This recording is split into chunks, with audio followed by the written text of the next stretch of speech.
आज जागतिक पुस्तक दिन. पुस्तकांचं आपल्या आयुष्यात अनन्यसाधारण महत्त्व आहे. ज्ञानाची देवाणघेवाण एका पिढीकडून दुसऱ्या पिढीकडे करण्याकरता पुस्तकांचं आपल्या जीवनातलं महत्त्व अनमोल आहे. पूर्वी हे जे ज्ञान होतं ते मौखिक स्वरूपात, म्हणजे हे ज्ञान मुखोद्गत केलं जायचं. वेगवेगळ्या आश्रमात त्या गुरूंचे शिष्य हे ज्ञान पाठ करायचे आणि त्यातून ते पुढच्या पिढीला जायचं. पण जेव्हा ग्रंथ, संहिता हे लिहिण्यास सुरुवात झालं, तेव्हा हे ज्ञान लिखित स्वरूपात उपलब्ध झालं.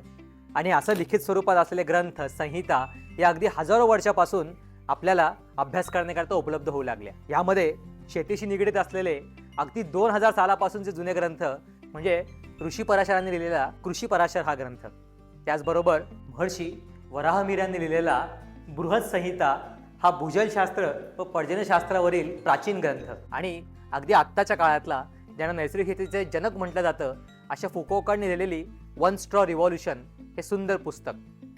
अशी ही पुस्तकं आपलं जीवन समृद्ध तर करतातच, पण हजारो वर्ष जपलेलं ज्ञान हे आपल्यापर्यंत पोहोचवायचं एक अनमोल कार्य करतायत. तर मग तुम्ही कुठलं पुस्तक वाचताय?